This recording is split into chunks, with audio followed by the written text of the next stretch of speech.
a profaned text written by the Prince of Destruction himself, if the rumors are to be believed. Mankar Camoran became enamored with this book and wrote 4 treatises pertaining to it, known as the Commentaries on the Mysterium Xarxes. These analyses of the Mysterium Xarxes would serve as the foundational text and the gateway drug to recruit novitiates into Mankar's secret cult, the Mythic Dawn. These commentaries weave unorthodox views about the Mundus and its place in the universe. The Mythic Dawn emerged from the shadows and secured its place in history on the 27th of Augustus, assassinated and all his heirs in an attempt to dispel the dragon fires that protected the Mundus from Daedric invasion, to summon forth their god, Mehrunes Dagon, and usher in a new age under his rule. Were it not for Uriel's secret bastard son, Martin Septim, the Mythic Dawn would have succeeded in their Daedric invasion of Tamriel, and eventually Nirn. But why would they do this? What could possibly drive someone to join this cult? In short, was Mankar Camoran onto something?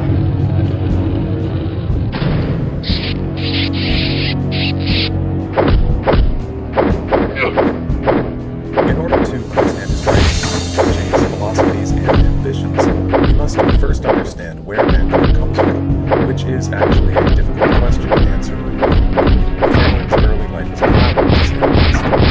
Though there is some room for speculation on his lineage, Camoran is believed to be the illegitimate heir of the notorious Haemon Camoran, otherwise known as the Camoran usurper. There are some odd things going on here with Mankar. The Camoran dynasty is an ancient lineage that traces itself quite literally back to the beginning of the First Era. The Camorans have historically ruled Vaylor and are typically presented as Bosmeri, which is our first clue that something is off when it comes to Mankar Camoran, who is presented as an Altmer. According to the book Racial Phylogeny, the racial traits inherited by a child are mostly those of their mother. In Mankar's case, interestingly, we do know the race of his mother. In The Refugees, which takes place in the year 267 of the Third Era, we have chronicled the tales of a group of refugees fleeing the Camoran usurper. Mankar's mother, Callis, is one such refugee, who was actually a former Bosmeri mistress to Haemon Camoran. Haemon is likely a Bosmer himself, coming from the Camoran line, so the progeny of their union, Mankar, being an Altmer, is bizarre. The story of Mankar's birth is also odd, as Callis delivers him at the moment that the usurper dies, and conveys that he is coming and he will bring death. What became of him after the events of the refugees is largely up to speculation. In my eyes, it can be easily assumed that he likely was not raised as a member of the Camoran dynasty, given the fact that he was a bastard son of the Camoran usurper. This is a good jumping off point for the rest of his life, and for a brief summary of the founding of the Mythic Dawn cult.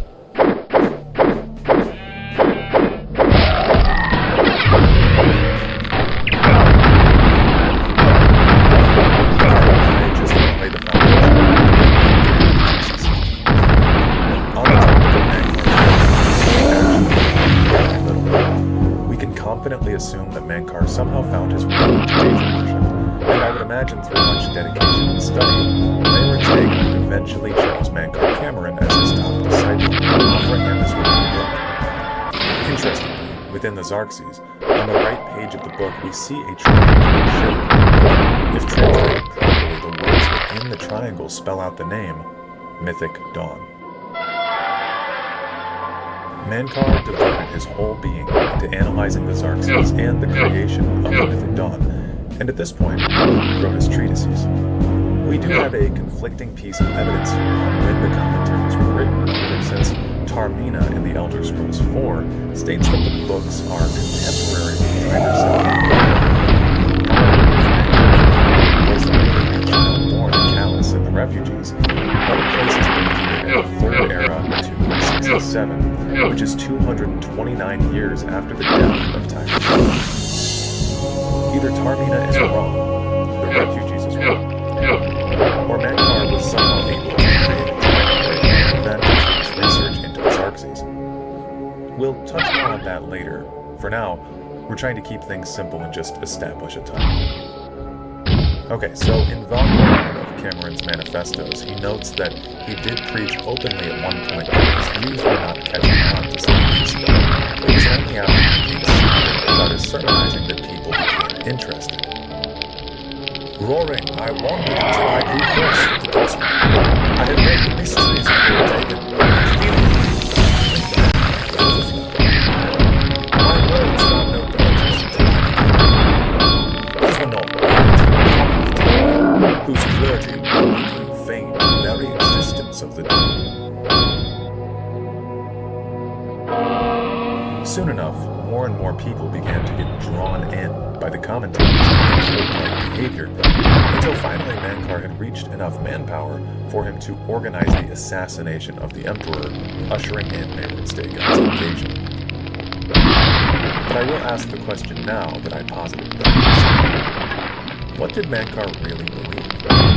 What was contained within the commentaries that was so potent it could convince potentially thousands of people across Tamriel to join the Mythic Dawn's ranks?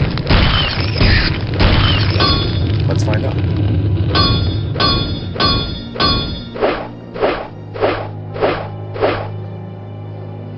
So, during my investigation into Cameron's philosophical beliefs, and by proxy the Mythic Dawn's philosophical beliefs, I found a series of what I would refer to as pillars of Cameron's belief system, which he sees as fact. They are as follows. Pillar 1. The word of Mankar Cameron is the divine will of Mehrunes Dagon, as revealed to him through their holy book, the Mysterium Xarxes. Pillar 2. Lorkhan was a Daedric prince, the Daedric prince of change, who was the original prince of the realm of Mundus. Pillar 3. Lorkhan was killed by the Aedra, who are seen as false gods and betrayers of Lorkhan and the Magna Gi.